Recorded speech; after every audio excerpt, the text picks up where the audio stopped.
কোনো পরিচয় নেই, আমাদের কোনো সম্মান নেই, আমাদের কোনো মর্যাদা নেই। আমাদের একটাই সম্মান, একটাই মর্যাদা, যে আমরা আল্লাহকে ভালোবাসি, আমরা রাসূলকে ভালোবাসি, এটি আমাদের মর্যাদা। আমরা আল্লাহকে মানি, এটি আমাদের মর্যাদা। আমরা আল্লাহর বান্দা, আল্লাহকে মেনে নিয়েছি, এটাই আমাদের মর্যাদা। যদি আল্লাহকে না মানি, আল্লাহর রাসূলকে না মানি, উলাইকা কাল আনআম, যারা দিন মানে না, আল্লাহ রাসূলকে মানে না, তারা হলো পশুর মতো, তাদের কোনো মর্যাদা নেই। বালহুম আদাল, এরা পশু থেকে আরো খারাপ। সুতরাং আমাদের মর্যাদা, আমাদের সম্মানকে আল্লাহর সাথে যখন আমরা মিলাতে পারবো, মর্যাদা বাড়িয়ে দিবেন, সম্মান বাড়িয়ে দিবেন। সম্মানের মর্যাদা কতটুকু হবে? বান্দা চাওয়ার আগে আল্লাহ বলবেন, বান্দা তুই কি চাস? এটাই তো আমাদের মাবুদ, তিনিই তো আমাদের রব, তিনিই তো আমাদের সব। সুবহানাল্লাহ, সুবহানাল্লাহ। ইব্রাহিম আলাইহিস সালাম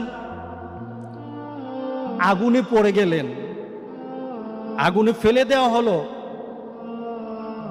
আল্লাহর কাছে কিন্তু বলে নাই, মাবুদ তুমি আগুন থেকে বাঁচাও। ইব্রাহিম আলাইহিস সালামের চিন্তায় ছিল, আমি যেই রবকে মানি, এই রব আমার প্রত্যেকটি মুহূর্ত আমার দিকে তাকিয়ে থাকেন। ওনার দৃষ্টি শুধু আমার অবস্থার দিকে নয়, সে রবের দৃষ্টি হলো আমি মনে মনে যেটা চিন্তা করি, ওইটাও রবের জানা থাকে, ওইটাও রব জানেন। সুতরাং আমি আগুনে পড়ে গেছি, আমার রব দেখে না, এটা তো নয়। আমি বিশ্বাস করি যে আগুন যিনি সৃষ্টি করেছেন, আমাকেও তিনি সৃষ্টি করেছেন। আগুনের ঝলসানোর ক্ষমতা উনি দিয়েছেন আগুনকে। রব যদি চান তাহলে আগুন থেকে আমাকে বাঁচাবেন, আর সেই রব যদি চান তাহলে আগুনে জ্বলে আমি শেষ হয়ে যাব। আমার কিছু বাঁচা মরার উদ্দেশ্য না, আমার রবের সন্তুষ্টি আমার উদ্দেশ্য। আল্লাহ সুবহানাহু ওয়া তাআলা তার মনের চাহিদা কি বুঝে ফেললেন। মনের চাহিদা, মনের যে আবেগটা, আবেগটুকু গ্রহণ করে নিয়ে বললেন, ইয়া নারু কুনি বারদাও ওয়া সালামান আলা ইব্রাহিম। আমার ইব্রাহিম আমার কাছে চায় নাই, মাবুদ আগুন থেকে আমাকে বাঁচাও, কিন্তু ইব্রাহিম আমার দিকে তাকিয়ে আছে, আমি ইব্রাহিমকে জ্বালাতে পারবো না। চায় নাই, কিন্তু ইব্রাহিমকে যত ধরনের তার প্রয়োজন এটা আমি মিটাবো। চায় নাই।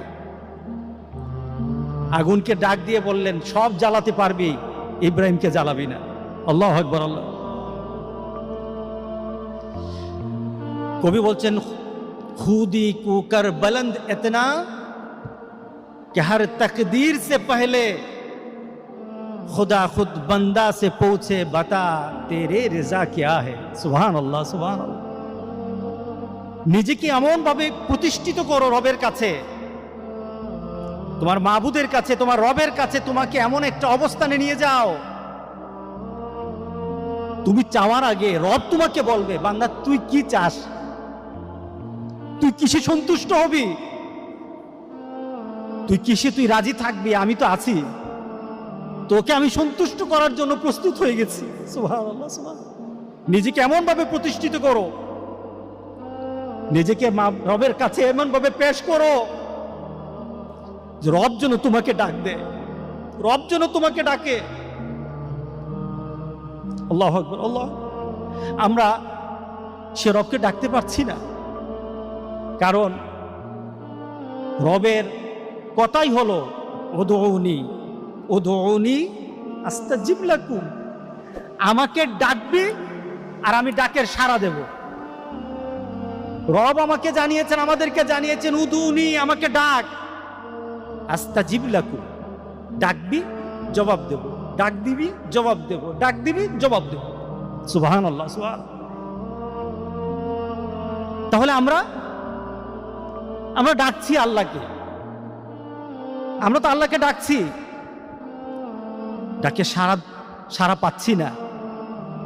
তাহলে বোঝা গেল আমাদের ডাকের মধ্যে আল্লাহকে ডাকা, আল্লাহর কাছে চাওয়া, আল্লাহর কাছে নিবেদন করা, তার মধ্যে ঘাটতি আছে। আল্লাহর দেওয়াতে কিন্তু ঘাটতি নাই, ঠিক না? আমাদের চাওয়াতে ঘাটতি আছে, আল্লাহর দেওয়াতে ঘাটতি নাই। আমরা জান্নাত চাই, জান্নাতের পথে চলতে চাই, কিন্তু জান্নাতের পথে তো আমরা নাই। আল্লাহ সুবহানাহু ওয়া তাআলা তো জান্নাতের পথটা আমরা চাই, ইহদিনাস সিরাতাল মুস্তাকিম। আমরা প্রতিদিন আল্লাহকে বলতেছি, নামাজে দাঁড়িয়ে দাঁড়িয়ে বলতেছি ইহদিনাস সিরাতাল মুস্তাকিম। মাবুদ, জান্নাতের পথটাতে উঠায় দাও, শুধু রাস্তায় উঠায় দাও, জান্নাতের জন্য চলে যেতে পারি। কিন্তু আমরা তো জান্নাতের পথে নেই। তাহলে বোঝা গেল জান্নাতের পথটা আমাদের চাহিদা হচ্ছে না। যেভাবে জান্নাতের পথটাকে চাওয়া দরকার ছিল ওইভাবে আমরা চাচ্ছি না। আমরা চাচ্ছি যে তোমাকে যেন স্মরণ করতে পারি,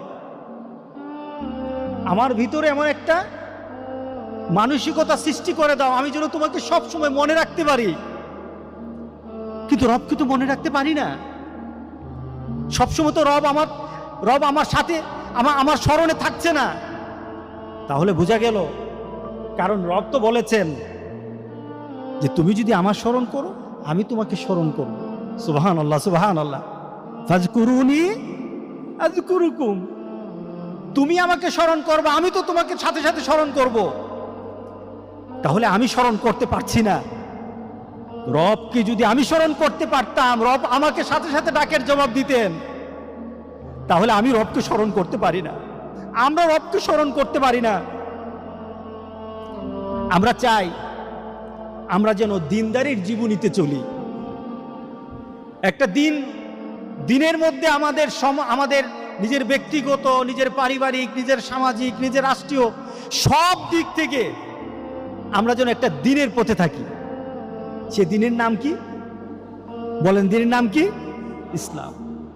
এটা আমার দুনিয়াতে করতে হবে, এই দিনটাকে দুনিয়াতে মানতে হবে, দুনিয়াতে এই দিনের পথে চলতে হবে।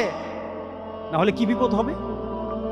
শুধু চোখটা বন্ধ করি, শুধু একটু ট্রান্সফার হয়ে যায়, দুনিয়াতে আছি, কবরে যাওয়ার সাথে সাথে দিন বলা হবে, ওয়ামা দিনু, তোমার দিনটা কি ছিল, নীতি কি ছিল।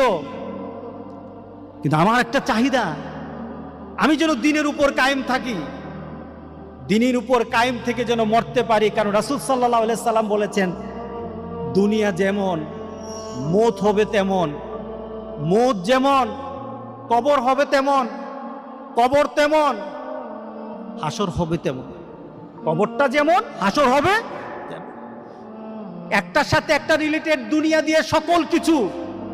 সুতরাং আমার চাহিদা হলো আল ইয়াউমা আকমালতু লাকুম দীনাকুম, দিনকে আল্লাহ সুবহানাহু ওয়া তাআলা কমপ্লিট করে দিয়েছেন।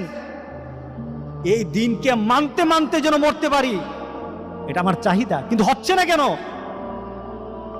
কিন্তু আল্লাহর কাছে চাহিদা তো আল্লাহ ফিরিয়ে দিবেন না। হচ্ছে না কেন? তার পিছনে কারণ আমরাই এই দিনকে দিন হিসাবে মানি না, দিনকে নীতি হিসাবে নেই নাই। যেটা রাসূল সাল্লাল্লাহু আলাইহি সাল্লাম দুঃখের সাথে বলেছেন যে মানুষের মধ্যে কোরআন থাকবে কিন্তু কোরআনের নীতি থাকবে না।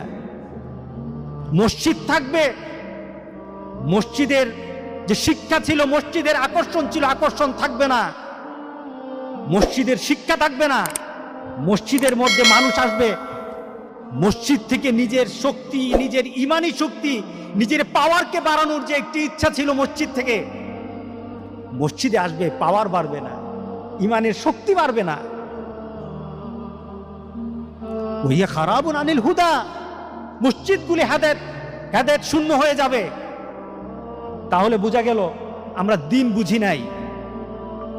দিন যারা বুঝবে না, দিনের পথে যারা চলবে না, দিন নিয়ে যারা চিন্তা করবে না, দিনের জন্য যাদের চেষ্টা থাকবে না, দিনের পথে চলার জন্য যাদের চাহিদা থাকবে না, কবরে গিয়ে দিনের পরিচয় ফেরেশতাদেরকে শোনাতে পারবে না।